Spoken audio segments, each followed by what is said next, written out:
Welcome to Learning with Dr. Shivangi. Today's topic is private and public company distinction. As in the previous videos, we already started the playlist for the subject companies law and also discuss various provisions related to it like amendment in company law, various authorities related to company law, classification of companies and so on. So in today's video, we'll discuss about the public and private company distinction. You can also watch other videos. Links are provided in the description box. So before I started the video, I want to say you that if you like my video, please like and share this video and don't forget to subscribe my channel, which is Learning with Dr. Shivangi. Now coming to the main topic, which is private and public sector company distinction. As in the previous videos, we already discussed the meaning of private company and public company. So what are the distinction between them? So first one is the number basis of the difference is number of members. In the case of private sector companies, the minimum number of members is 2 and the maximum number excluding the present and past employees is 50. Whereas in the case of minimum number of public company, the minimum number of members is 7 and the maximum can be as many as the number of shares of the company. So this is the first distinction between the private and public sector companies, in which in the private sector companies only 2 members are required to form the company, in which public sector company 7 members are required to form the company.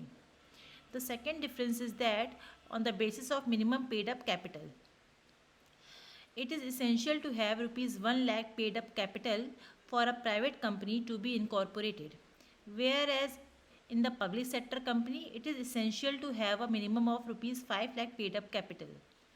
So there is also distinction in the case of minimum paid up capital. The third distinction is invitation to the public. A private company cannot invite the public to invest in its shares. It needs to arrange the required capital from its own shares. A public company arranges the total capital requirement from the public. To do that, it invites the public to invest in its shares and debentures also. So in the case of private company, there is invitation only to public to invest in the shares to required capital arrangement. But in the public sector company, it is compulsory to arrange the income investment by the public by investing in the shares and debentures also. There are some other basis of classification also, which are, next one is allotment of shares. In the private sector company, a company can allot shares immediately on the receipt of the incorporation of certificate. But in the public sector company, it cannot allot its shares to the public unless it receives a minimum subscription.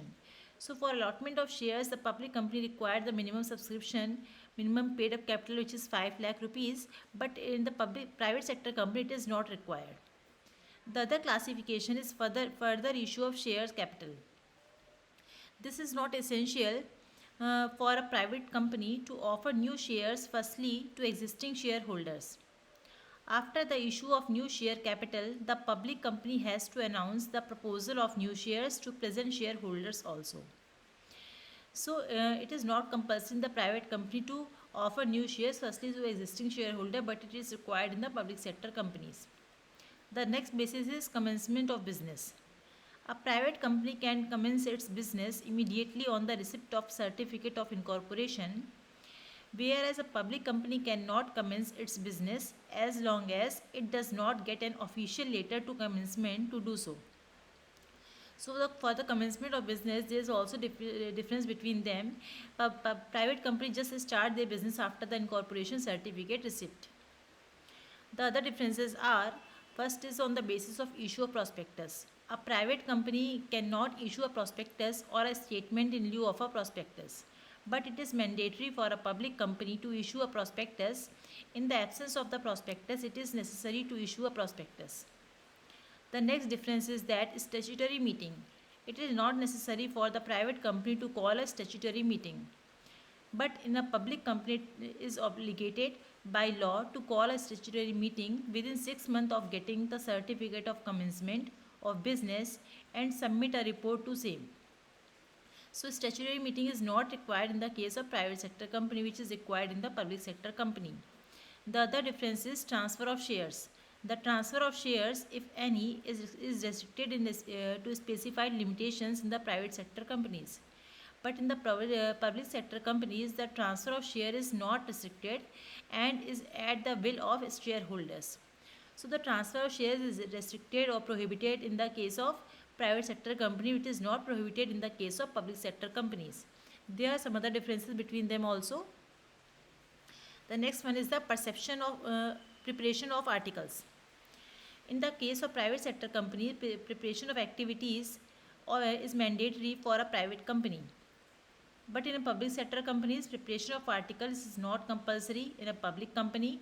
In case of articles are not registered, the provisions of Schedule 1 to Table A shall be applicable in this case. The next basis of difference is issue of bearer share warrant. The private company cannot issue bearer share warrants, but a public company may issue bearer or bearer share warrants if the share of the company are fully paid up. So it is required in the case of public company. The next basis of difference is number of directors. There must be at least 2 directors in the case of private sector companies. But there are at least 3 directors are required in the case of public sector companies. The other differences are, the next basis is qualification of shares. So in the private sector company, it is not mandatory for directors to have qualification shares in a private company, but it is mandatory in public sector companies for directors to have a qualification shares. The next basis is an increase in number of directors. A private company can increase its number of directors without the permission of the government. But a public company cannot number its directors without the permission of the central government. So increment is done with the requirement of government in the private company, and public company cannot change or appoint the directors without the permission of central government also. The next basis of difference is loan of directors. It is not necessary for a private company to get prior permissions from the central government to give loans to its directors. But in the private sector companies, prior permission of the central government is necessarily required for a public company to give loan to its directors.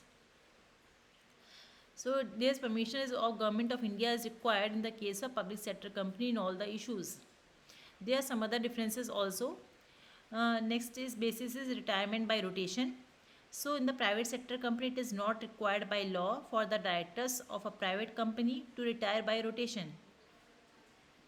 But in the case of public sector company, 1/3 of the directors of a public company are required to retire by rotation. Next basis is filling of documents. A private company need not submit the following documents to registrar of companies, which is list of directors, consent of directors, copy of any contract with the directors also. But for a public sector company, for the incorporation of a public company, it is compulsory to file these documents with the registrar of companies.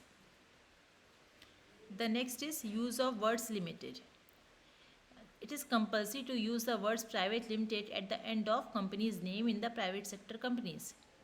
But in the case of public company, only the word limited is used at the end of the company name. So these are the different types of differences between the private and public companies. I again summarizes all the points so that you can easily understand about the topic. So in the case of private company, 2 members are required, but public company requires 7 members. Minimum paid up capital is 1 lakh in the private company, which is 5 lakh in the public company. Invitation of public is required compulsory in the case of public sector company, which is not required in private sector company. Private company can immediately allot the shares after incorporation, which is not in the public company. Further, it cannot issue, no need to issue the further shares by the private company, which is required in public company. Private company can commence its business just after the incorporation certificate, which is not in public company. Private company cannot issue prospectus, which is issued by the public company. Statutory meeting is not required in the case of private company, which is required in the public company. Transfer of shares is restricted in the case of public company. Private company, which is not restricted in the public company. Preparation of articles is not mandatory in the private company, and issue of shares warrants is not required in the private company. Number of directors should be at least 2 in the case of private company, which is at least 3 in the case of public company. Qualification shares is not mandatory in the case of private company, which is mandatory in the public company. Loan to directors can be given by the private company, but it is given with the permission of Government of India in the public company. So this is all about the basic differences of the public and private company. If you have any query about this topic, or if you want to know about any other topic related to research methodology, business management, business environment, you can ask me through comment box. If you like my video, please like and share this video, and don't forget to subscribe my channel, which is Learning with Dr. Shivangi. We'll meet in the next video with new topic. Thank you everyone.